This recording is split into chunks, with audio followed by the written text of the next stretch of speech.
Greetings to Zion members all over the world. Good morning, good afternoon, good evening, depending on the area of the world where you are watching from. There is fire on the mountain, and when there is fire, everyone be on the run. You must be on the run if you don't want fire to catch up with you.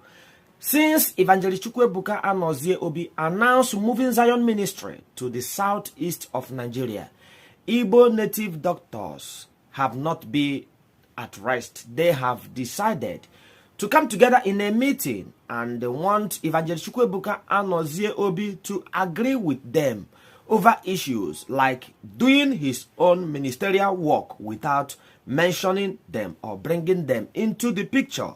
However, people must understand that the reason of the Christ work is to save people who are in bondage. Many people have been tied down over the years, and the reason for Evang.Ebuka Obi ministry is to untie people who were tied for no reason, people who were put in bondage, people who were put in a bottle, people who their destiny was stolen, people who were destroyed by their grandparents, by their enemies, by their friends. The reason is to set prisoners free and to untie people who are in bondage. When Christ came on earth, it was this reason that he came, to set people free and to deliver people from injustice. This is the mission of the ministry. There is no how this ministry will be in the southeast without touching all these areas, like setting people who are in bondage free, like setting people who are under charm, living under charm, free. So the mission of this ministry is to do this. Evang.Ebuka Obi, in one of his messages in the past week, he mentioned that people must be set free. And if you have any charm or anything you are using against people, make sure that it is not with you, because he is coming to clear the ground. He is coming to mop the floor. And that is what is really going to happen. And right now, information reached to us about the Igbo native doctors, the meeting they had in the southeast. They now want Evang.Ebuka Obi to have agreement with them. And the Dibia in question, who is like their speaker, who spoke to one of the ministerial persons there, he is called Anunebe Nanando. He now reached out. He came out with the agenda of their meeting.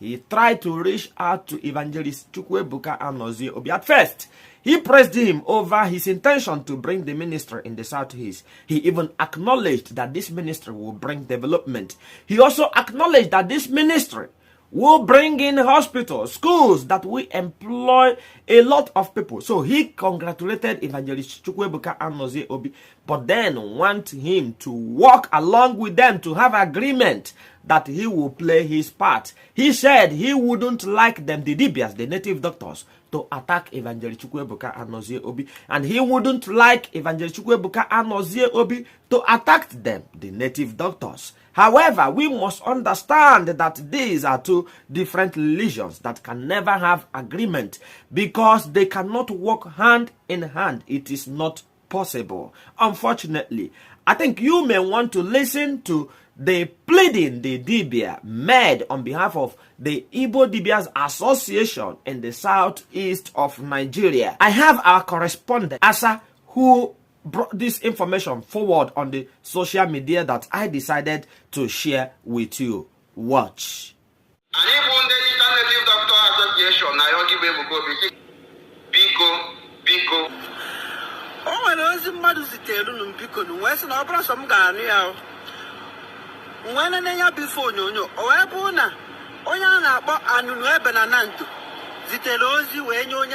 MC Hallelujah na-agụ ka Zion.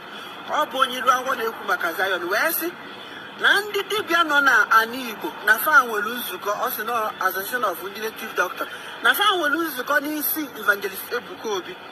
Mgbe ọ kpọrọ ya n'ekwentị wee na-asị ya na ọka onye ri aka wee gbasa anya bụ ozi.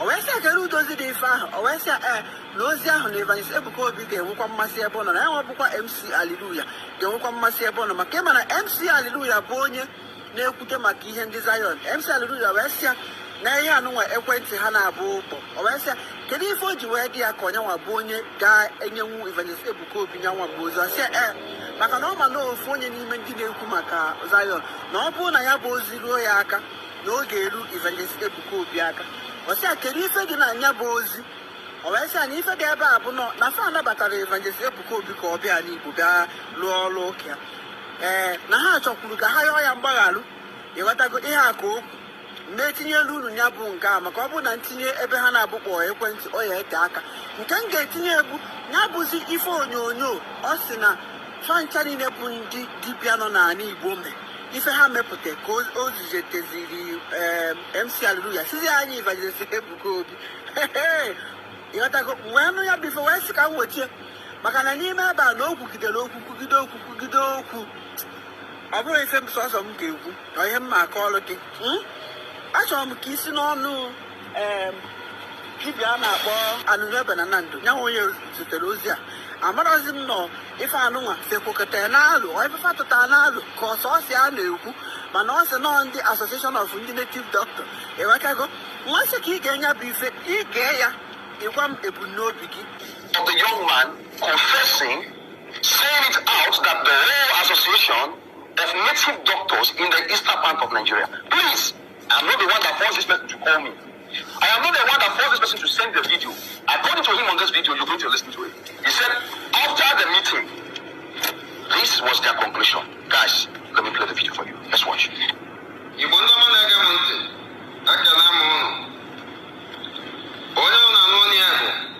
Chief Native Doctor Mazabuchi Ifeanyi Chukwu Igwe Anụnebe na Nando mụ na-akwa this powerful message nji bịa n'ụbọchị taa bụ ka m bịa jie our brother bụ Chukwuebuka Obi nke anyị ji Evangelist Ebuka Obi wee marụ n'ala Igbo. Message anụnwa nji wee bịa n'ụbọchị taata anụnwa bụ ozi asị m zie nye our Eastern Native Doctor Association nwere ozi asị m zie Evangelist Ebuka Obi at level nọ to Eastern Native Doctor Association of Nigeria. Ebuka Obi anyị bụ ndị dibịa Eastern Native Doctor Association kwadoro gị sị gị na ife ọbụla ị chọrọ ịbịa n'ala Igbo anyị lụọ nke lụọ anya n'obi ọcha na osi ike na anyị ga-akwụ gị n'azụ. Anyị bụ ndị Eastern Native Doctor Association na arịọ gị bụ Ebuka Obi sị gị biko gbaa ọgụ. Ebuka Obi biko arịrịọ ka anyị na-arịọ gị anyị chọrọ ka ime ministri gị n'udo n'ala Igbo ka gbata dị adịna n'ime ya ka nsogbu dapụtara n'ime ya. Anyị achọrọ ka anyị megide ndị nwa bụ Chukwuebuka Obi. Chukwuebuka Obi anyị achọrọkwanụ ka imegide anyị. Anyị chọrọ ka gị bụ Chukwuebuka Obi ịbịa n'ala Igbo ịlụọ ife ọbụla ị chọrọ ịlụ n'ala Igbo butere anyị development n'ala Igbo anyị. Onye a bụ ife anyị jikọtara aka ọnụ wee na-ekwu n'ụbọchị taata anụnwa wee na-asị na nke nwa bụ Chukwuebuka Obi nke leba na ịma nda. Anyị kwudosiri gị ike n'azụ. Anyị nwa bụ Eastern Native Doctor Association of Nigeria kwudosiri gị ike n'azụ dị ka leba na ihe adarọ ị na ife anyị na-ekwu. Anyị ji obi ọcha wee na-ejigo ozi a n'ụbọchị taata anụnwa wee na-asị na ọ ya adọ gị bụ Evangelist Chukwuebuka Obi mma mana okwu anyị yọ ka anyị sị ka anyị yọọ gị. Ebuka Obi, to the level ị nọ in the world, anyị dị proud of you. We Eastern Native Doctor Association of Nigeria dị very proud of you Ebuka Obi for the level ị nọ in the world. Anyị dị very proud of you. Anyị kelere gị otu iji aga n'ihu na-alụ ọrụ ebube na-alụ ọrụ dị iche iche wee na-eme nke a n'Igbo anyị proud. Anyị sị ka anyị kelee gị mana anyị sị ka anyị yọọ gị sị gị biko gbaa ọgụ. Before ị na-ekwu okwu